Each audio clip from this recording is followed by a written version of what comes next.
Radio Open FM, l'Instant Diète. Votre rendez-vous santé. Apprendre à mieux consommer pour mieux vivre. Avec Marine Coster, diététicienne à domicile à Fromental et Limoges. Et Marine de retour pour d'autres conseils comme chaque semaine. Salut Marine. Salut. Et aujourd'hui, on va aller se faire du bien à l'intérieur. C'est ce que tu nous avais promis, tu n'as pas changé d'avis. Non, je garde le même sujet. Alors on parle de quoi ?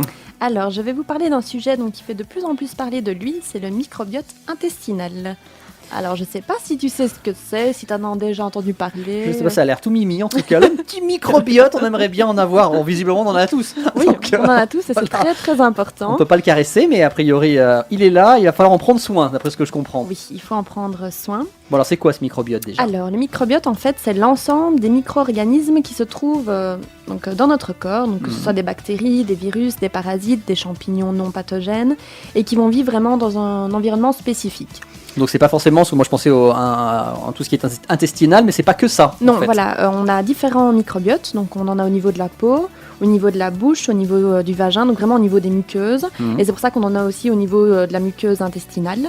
Et c'est le plus important d'entre eux en fait, ça représente plus ou moins un poids de 2 kg. C'est pour ça qu'on les lie souvent l'un avec l'autre. Voilà, c'est ça. Donc 2 kg de microbiote intestinal. Voilà, exactement. Et donc ce microbiote, il est principalement localisé dans l'intestin grêle et le côlon. Et on sait qu'aujourd'hui, il joue un rôle vraiment hyper important, que ce soit dans les fonctions digestives évidemment, mais dans les fonctions métaboliques, immunitaires et neurologiques. Donc on sait maintenant que s'il y a une dysbiose, c'est-à-dire que s'il y a une altération de la flore intestinale... Dysbiose. Une dysbiose, je vous apprends des jolis noms. Ouais, quand on dit j'ai mal au bide, c'est une dysbiose, messieurs, dames, voilà. Et ben, c'est vraiment en fait une piste sérieuse pour comprendre l'origine de certaines maladies, en particulier les pathologies auto-immunes et inflammatoires. Alors la question c'est, est-ce qu'il y a un rapport avec l'alimentation ? Évidemment. Mais sinon tu ne serais pas là pour nous en parler. Voilà, je ne serais pas là. Donc la diversité et la qualité de notre bol alimentaire, donc de notre alimentation, va évidemment participer à l'équilibre de ce microbiote intestinal et va ainsi contribuer à notre état de santé.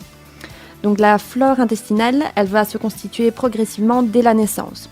Donc déjà, rien que le fait qu'on naisse par voie naturelle ou par césarienne, ça va pas être la même chose, parce que les enfants qui naissent par voie basse, évidemment, ils vont passer en contact avec les muqueuses vaginales, donc ils vont avoir un certain microbiote que n'auront pas les enfants qui vont naître par césarienne. Ça veut dire que c'est plutôt bien finalement d'avoir ce microbiote. Oui, c'est super important. Accouchement naturel, et donc quand on dit qu'il faut le privilégier, il y a cet intérêt-là aussi. Tout à fait. Et il y a différents éléments qui vont ensuite rentrer en compte, en particulier, comme je disais, dès l'enfance, la nature du lait qui va être consommé par le nouveau-né.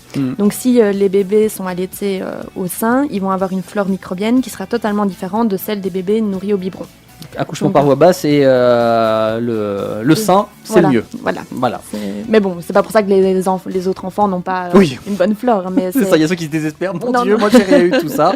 Et puis surtout qu'après, évidemment, on va pouvoir jouer sur notre régime alimentaire par la suite, je suppose. Voilà, c'est ça. En fait, par la suite, le régime va aussi façonner cette composition du microbiote. À l'âge adulte, normalement, la composition qualitative et quantitative du microbiote va rester assez stable, mais évidemment, la diversité et la nature de l'alimentation va continuer à la moduler. Donc, elle aura évidemment un impact aussi. Donc, les bactéries intestinales, en fait, elles vont se nourrir de tout ce que nous mangeons. En bref, si nous mangeons bien, nous nourrissons efficacement nos bactéries et notre microbiote. À l'inverse, si on mange pas bien, on dérègle tout. Voilà, c'est ça. Donc, comme par exemple, quand on prend des antibiotiques aussi, à répétition, on prend vraiment quand c'est nécessaire, d'accord, mais les antibiotiques, ils vont aller agresser et tuer les bactéries de notre microbiote. Donc, c'est pas l'idéal de prendre des antibiotiques à tout va. Donc, on peut aussi favoriser la croissance de bactéries bénéfiques grâce à nos choix alimentaires, et ça va ainsi réduire le risque de certaines maladies comme le diabète, l'obésité, les infarctus, le cancer du côlon, et ça peut même prévenir la maladie d'Alzheimer. Parce que comme je l'avais dit la semaine dernière, l'intestin c'est vraiment notre deuxième cerveau, et vu qu'on sait maintenant que le microbiote a vraiment un impact au niveau des maladies auto-immunes, neurologiques, etc., on voit vraiment maintenant avec différentes études que ce microbiote peut avoir un impact sur la maladie d'Alzheimer, aussi sur les maladies comme l'autisme, etc. Donc on voit vraiment maintenant que c'est super intéressant et super important. Le corps est bien fait, donc il faut essayer de le respecter au maximum pour que il fonctionne à plein régime. Voilà, évidemment. Alors, est-ce que tu as déjà entendu parler des mots probiotiques et prébiotiques? Entendu parler, oui, mais me demande pas de quoi il s'agit. Je vais encore avoir l'air d'un couillon, donc je vais te laisser nous le dire directement. Je ne vais pas rentrer dans les détails car il me faudrait plusieurs chroniques pour vraiment parler de ce sujet si vaste. Mais en résumé, les probiotiques, ce sont les bactéries de notre flore intestinale et elles se nourrissent de prébiotiques. Donc, c'est parce que je vais en reparler un peu après. Donc comme on a ça, les probiotiques dans nous et on est nourri de prébiotiques. Prébiotiques, exactement. Mais par contre, on peut renourrir notre flore intestinale avec des probiotiques, justement, comme quand on prend des antibiotiques, souvent le médecin nous donne après des petits médicaments de probiotiques pour reconstituer, parce qu'il n'y a plus assez de probiotiques dans notre corps. Bon alors, je sais comment je nourris un poisson rouge, mais je ne sais pas vraiment comment je nourris un microbiote, donc tu vas nous expliquer. Oui, je vais t'expliquer tout ça. En fait, en pratique, c'est déjà quelques conseils que j'avais déjà donnés, mais là, je vais vraiment le baser sur le microbiote et pour améliorer notre santé. Donc, le plus important, c'est de vraiment construire nos repas autour d'aliments d'origine végétale. Donc, que ce soit les fruits, les légumes, les céréales complètes. Je rappelle, le mieux, c'est bio pour éviter tous les pesticides. Cette base végétale, ça va vraiment permettre d'avoir une harmonie, que ce soit au niveau de l'intestin, ce qui va donc maximiser l'absorption des vitamines et des nutriments, mais tout en régulant également les fonctions immunitaires, l'inflammation, les hormones, l'humeur et le comportement. Donc c'est super important de consommer tous ces produits végétaux. Ensuite, les prébiotiques d'origine végétale sont aussi à privilégier. Tout à fait, tu vois que j'allais en reparler. J'essaye de suivre. C'est bien. Alors, il faudrait en consommer au moins 5 à 8 grammes. Donc, vous n'allez pas commencer à peser vos prébiotiques parce que c'est pas possible. Mais je vais vous dire que cette quantité est très facilement atteinte en consommant en fait des végétaux à feuilles vertes. Donc par exemple la salade, les épinards, enfin tous les légumes verts. Il y en a dedans, d'accord. Voilà, il y en a dedans. Et de bonnes sources sont également les artichauts, la chicorée, le pissenlit, les oignons, les poireaux, les asperges, mais également les bananes, l'avoine et le soja. Bio, pour éviter évidemment les perturbateurs endocriniens dont on a parlé la semaine dernière. Tu as bien retenu ta leçon. Ça un peu, j'arrive à 7 jours, ça va, j'arrive encore à me concentrer.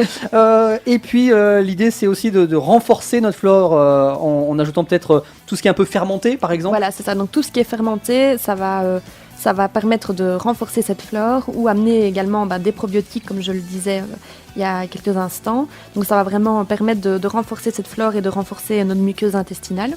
Donc des produits tels que la sauce soja, le kéfir ou encore le kombucha. Je ne sais pas si tu as déjà entendu. Le nom me dit quelque chose, mais je crois que c'était un fruit, donc visiblement non. C'est une boisson en fait qui est d'origine mongole et qui est vraiment...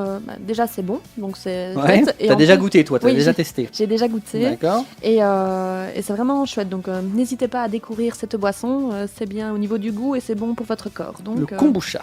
Voilà. Et ça contient donc des bactéries qui sont favorables pour notre microbiote. Donc, sinon, il y a encore d'autres conseils. Est-ce qu'on peut encore chouchouter ce microbiote? Voilà, donc comme je le disais, les antibiotiques, c'est vraiment à utiliser si c'est nécessaire. Donc pas en prendre à tout va. C'est pas automatique. Voilà, il faut éviter d'en utiliser pour les maladies d'origine virale. Et en effet, les antibiotiques, ils détruisent à la fois les bonnes et les mauvaises bactéries de notre microbiote. Donc il va pas cibler, ça c'est une mauvaise, ça c'est une bonne. Ouais, non, il va faire table rase de tout. Voilà, c'est ça. Donc ça, c'est pas super bon pour notre intestin. Ouais, donc vraiment en cas de forte nécessité. Voilà, c'est ça. Et puis encore d'autres conseils? Oui, donc au niveau des fibres, l'idéal c'est d'en consommer au minimum 30 grammes par jour. Donc comment consommer des fibres? Manger des fruits, des légumes, des céréales complètes. C'est déjà un super bon apport en fibres. Pas trop non plus, sinon on va trop activer le microbiote et après ça va nous occasionner quelques soucis. Voilà, donc 30 grammes c'est l'idéal. Ouais. Éviter tout ce qui est viande rouge, produits gras, aliments frits, additifs alimentaires qui vont un peu perturber ce microbiote. Mmh. Et aussi limiter la consommation d'acides gras saturés. Que l'on trouve dans...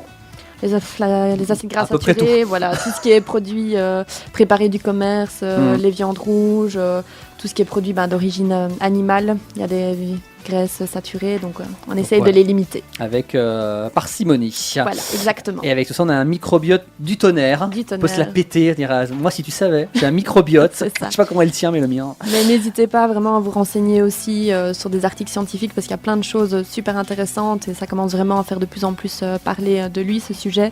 Donc voilà, encore une fois, je n'ai pas assez de temps dans ces chroniques pour en parler en long. Oui, on la bride. Voilà, mais voilà, comme ça vous avez déjà déjà quelques petites infos et n'hésitez pas à vous renseigner. Avec toi directement aussi, si on Oui, veut, hein, évidemment. pas de souci. Il y a ton mail qui arrive dans une seconde. On va nous te libérer parce que tu as d'autres activités, évidemment. Il paraît Il paraît. qu'elle a d'autres Comme- bricoles que la radio. Et tu reviendras quand même la semaine prochaine. Oui, je reviens la semaine prochaine. Et tu vas t'intéresser à une catégorie de consommateurs particuliers. Voilà, les enfants, je vais parler de leur alimentation. parce Et il que y a c'est beaucoup de choses à dire. beaucoup de choses et c'est vraiment super important. Et ben ce sera la semaine prochaine, même endroit, même heure. D'ici là, on te souhaite une très belle semaine. À toi aussi. C'était l'Instant Diète. Infos et conseils pour apprendre à mieux consommer pour mieux vivre. Avec Marine Coster, diététicienne à domicile sur Fromental et Limoges. À retrouver sur sa page Facebook ou par mail marine@radioopenfm.fr.